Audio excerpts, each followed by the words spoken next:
अतुल सुभाष की आत्महत्या के मामले में खड़े हुए कई सवाल। तलाक के केस में क्या है गुजारा भत्ता, कैसे तय होती है इसकी रकम, इसे लेकर दिल्ली हाई कोर्ट का क्या है निर्णय। इंजीनियर अतुल सुभाष की दुखद आत्महत्या पूरे देश में एक महत्वपूर्ण चर्चा का विषय बन गया है। साथ ही इस घटना ने एक अहम सवाल को जन्म दिया है। आखिर तलाक के मामले में गुजारा भत्ता यानी मेंटेनेंस कैसे तय होता है। इस मामले में अतुल ने अपनी पत्नी निकिता सिंघानिया और उनके परिवार पर वित्तीय शोषण का आरोप लगाया था, जिसके कारण वह मानसिक तनाव में थे। अतुल और निकिता की शादी 2019 में हुई थी, लेकिन उनकी शादी में कई समस्याएं थी। अतुल ने एक वीडियो रिकॉर्ड किया था जिसमें उन्होंने अपनी पत्नी और उनके परिवार पर पैसे के लिए उत्पीड़न का आरोप लगाया। उन्होंने बताया कि निकिता और उनके परिवार ने उनसे पैसे की मांग की थी, जो धीरे धीरे बढ़कर करोड़ों रुपए तक पहुंच गई। जब अतुल ने इन मांगों को पूरा करने में असमर्थता जताई तो उनके खिलाफ कई कानूनी मामले दर्ज किए गए। आइए इस मामले में सबसे पहले आपको ये बता दें कि गुजारा भत्ता होता क्या है। गुजारा भत्ता एक वित्तीय सहायता है जो एक पति या पत्नी को तलाक के बाद दूसरे पति या पत्नी को दी जाती है।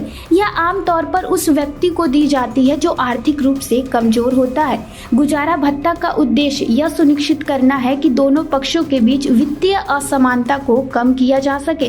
भारत में गुजारा भत्ता की राशि का निर्धारण कई कारकों पर निर्भर करता है।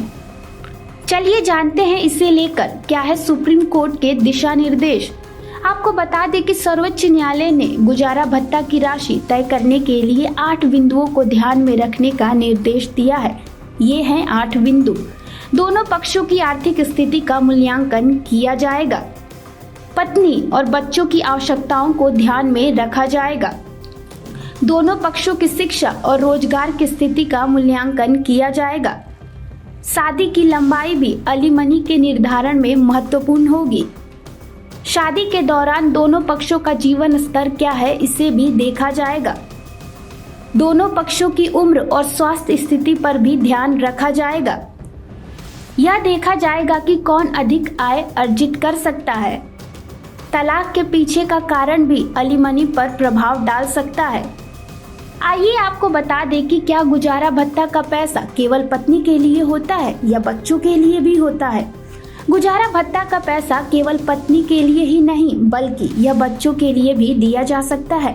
जब पति पर उसकी पत्नी और नाबालिग बच्चे निर्भर होते हैं तो अदालतें आमदनी को विभाजित करने का आदेश देती है ताकि सभी की आवश्यकताओं का ध्यान रखा जा सके। चलिए जानते हैं इसे लेकर क्या है दिल्ली हाई कोर्ट का निर्णय।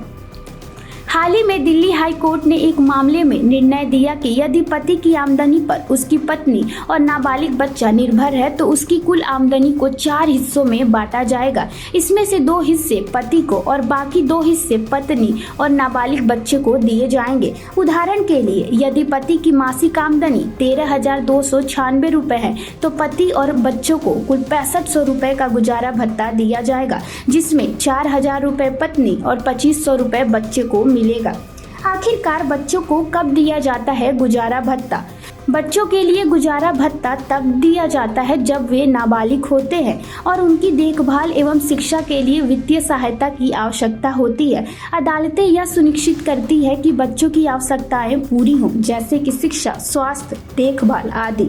यदि बच्चे अपने माता पिता में से किसी एक पर निर्भर है तो उस माता पिता को आर्थिक सहायता देने का निर्देश दिया जाता है।